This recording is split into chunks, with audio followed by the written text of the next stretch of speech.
बिस्मिल्लाहिर्रहमानिर्रहीम, अस्सलाम वालेकुम रहमतुल्लाहि व बरकातुहू। मेरा नाम अहमद अकील है, आप देख रहे हैं प्रॉपर्टी विजन टीवी।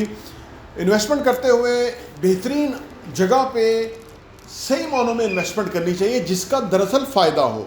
लेकिन आज हो क्या रहा है कि लोगों को चकबेली खान रोड, चक्री रोड, गुज्जर खान, इन जगहों पे ना उनको कंफ्यूज किया जा रहा है कि भाई यहाँ आपके ख्वाबों का एक महल बनेगा। और ये देखिए, ये आम तौर पे लोग हमारे साथ कहते हैं कि नहीं जी वो जी फलां है, उन्होंने पहले दे दिया था तो अब भी दे दे। वो उनका एक अपना आर्गूमेंट है। ये सिर्फ सीधा एतबार करने वाली बात है कि आप किसी पे एतबार कर लें। एतबार करने से क्या नुकसान होता है, या इन्वेस्टमेंट में क्या एतबार की क्या अहमियत होती है, और क्या आपको एतबार करना चाहिए या नहीं करना चाहिए इन्वेस्टमेंट करते हुए, आइए इस पे बात करते हैं।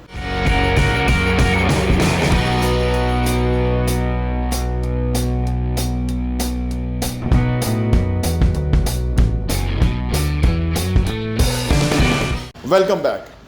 देखिए, इन्वेस्टमेंट करते हुए ना आप कोशिश करें कि टॉप ऑफ द लाइन जगह खरीदें, वहाँ पे इन्वेस्ट करें जो बेस्ट है, बेस्ट ऑफ द बेस्ट है। और उस जगह उधर आप इन्वेस्ट करके ना आपको जो फ़ायदा होगा वो चकबेली खान रोड, चक्री रोड, गुज्जर खान आगे पीछे करने से हो ही नहीं सकता। उसकी एक वजह है। देखिए, ये डिमांड एंड सप्लाई एक चीज़ होती है, यानी आप डिमांड, जहाँ डिमांड होगी ना वहाँ आपकी प्रॉपर्टी को या आपकी इन्वेस्टमेंट को प्रॉफिट मिलेगा, प्रॉफिट आपके साथ आएगा, क्योंकि वहाँ डिमांड थी और सप्लाई नहीं थी। और जहाँ चकबेली रोड, चक्री रोड, गुज्जर खान, ये जो इलाके हैं, या ये जो दूधराज टेक्सला से उस तरफ ये जो इलाके हैं, यहाँ पे ना एक्चुअली डिमांड इतनी नहीं है जितना कुछ बन रहा है। अब आप देखिए कि यहाँ की डिमांड आने वाले 15 से 20 सालों में इतनी बनेगी जितनी चीज़ें बन रही हैं। 20 साल लगेंगे।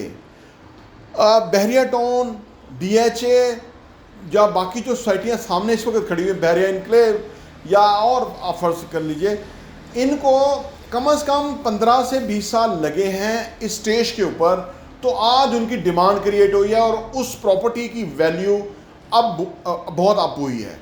पहले ये एग्जिस्ट नहीं करती थी प्रॉपर्टियाँ, चीज़ें बनी नहीं थी, ऑन ग्राउंड नहीं थी, तो इनकी डिमांड नहीं थी। तो लिहाजा आप इन्वेस्टमेंट करते हुए बिल्कुल ये रिस्क ना लें कि आने वाले 20 सालों के बाद जाके हमें एक चीज़ मिल जाएगी, क्योंकि जिस तेज़ी से हाउसिंग सोसाइटियाँ मारज़ वजूद में आ रही हैं, उस तेज़ी से आपकी जो ख़रीदा हुआ फॉर्म है ना, उसकी वैल्यू डीवैल्यू हो रही है, क्योंकि सप्लाई बेतहाशा आ रही है, डिमांड नहीं है। जब सप्लाई ज़्यादा हो जाए तो फिर हर कोई अर्जा बेचने पे तैयार हो जाता है कि भाई मुझे किसी तरह से कस्टमर मिले ताकि मुझे कोई प्रॉफिट जुड़े, मुझे या फिर लाले ये पड़ जाते हैं कि मेरा जो पैसा लगा है वो वापस निकल आए।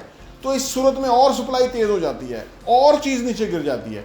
एक्चुअल डिमांड तो वहाँ के लोगों को, रहने वाले लोगों की होगी ना, या तो यहाँ कोई बड़े शहर से छोटे शहर में जाके तो रहने से रहा, वो तो नहीं होगा। वहाँ के लोग ही जब रियलाइज़ करेंगे तो वो वहाँ की चीज़ें खरीदेंगे, तो इधर के इन्वेस्टर को फ़ायदा होगा, तो अदरवाइज़ फ़ायदा नहीं होगा।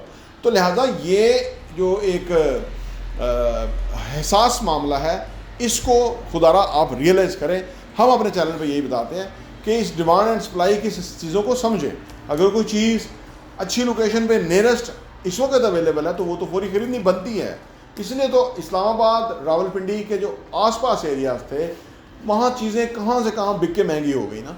अब ये जो दूर एरियाज़ है, वो रावलपिंडी, इस्लामाबाद से लोग निकल के वहाँ नहीं जाएंगे, वहाँ के लोग जो हैं वही उसको ख़रीदेंगे, घर बनाएंगे, इस्तेमाल करेंगे, तो फिर वैल्यू क्रिएट होगी, फिर डिमांड क्रिएट होगी, फिर मैक्सिमम प्रॉफिट उसके अंदर ऐड होगा। अदरवाइज़ प्रॉफिट अभी जल्दी ऐड होता हुआ नज़र नहीं आता। तो इसलिए ख़रीदारी करते हुए आप बजाय के उस चक्कर में पड़ें कि दूर दराज जाके लें और कब वो वहाँ पे 100 मन तेल होगा तो राधा नाचेगी, उससे बेहतर है कि आप एग्जिस्ट करती हुई कोई छोटी चीज़ ले लें। आप अपने बजट को थोड़ा बढ़ा लें, चीज़ थोड़ी छोटी हो जाए लेकिन चीज़ एग्जिस्ट करती हो। आज लें, कल कराया हो, आज लें, 3 साल के बाद इंस्टॉलमेंट पूरी होने पे चीज़ आपको मिल जाए, आप उसके मालिक हैं। डिमांड इतनी ज़्यादा है, सप्लाई पीछे है नहीं। कंस्ट्रक्शन की जो भी चीज़ रेडी होती है फौरी तौर पर रेंट पे चढ़ जाती है, मुँह मांगे कीमत पर चढ़ जाती है। इतना बाहर से ओवरसीज यहाँ बिजनेस करने आते हैं, नई कंपनियाँ खुल रही हैं, शहरों की रिक्वायरमेंट ही बहुत ज़्यादा है, हाउसिंग नीड है, कमर्शियल नीड है, ऑफिस की नीड है। तो ये सारी नीड जो है ना, ये इधर चाहिए सप्लाई यहाँ, लेकिन सप्लाई नहीं है, सप्लाई बहुत लिमिटेड है। बिल्डिंग बनते हुए 2, 2.5, 3 साल लग जाते हैं, तब जाके 50 यूनिट तैयार होते हैं। 3 साल के बाद 50 यूनिट की क्या वैल्यू रहती है, पीछे 400 बंदा खरीदार खरीदने के लिए तैयार होता है। हमारी जो बिल्डिंग्स बिक गई हैं उसमें हमने देखा है एक्सपीरियंस कि हर बंदा कहता है मुझे यही चीज़ दें, वहाँ 1 इंच जगह नहीं, तो वो लोग कहते हैं वहीं ने। तो लिहाजा आप ये देखें, डिमांड सप्लाई को मद्देनजर रखें। ये फार्मूला वेरी सिंपल है, ये हमेशा कारोबार में काम आता है। जहाँ मैं आप देखें शलजम की बात करें, सब्ज़ी की बात करें, कल मैं कहीं था तो वहाँ 300 रुपये किलो या 150 रुपये 200 रुपये किलो शलजम बिक रहा था। तो जब ये क्योंकि डिमांड बहुत है और सप्लाई कम है, जब ये सीज़न फुल हो जाता है सब्ज़ी का, तो वही शलजम जो है वो हमने तो देखा जब हम अपने ग्राउंड्स में खेलते थे कि वहाँ पे वो पूरा जो रेड़ा है ना उसमें डाल के तो वो भैंसों को डालते हैं शलजम, इस कदर ज़्यादा होती है। यानी डिमांड सप्लाई बहुत आगे डिमांड ही नहीं है, तो वो फिर भैंसों के खाने के काम आती हैं सब्जियां। तो ये है, आप इस चीज़ को रियलाइज़ करें, कारोबार में डिमांड सप्लाई का फैक्टर बहुत इंपॉर्टेंट है, इसको समझें। प्रॉपर्टी टीवी देखने का बहुत बहुत शुक्रिया।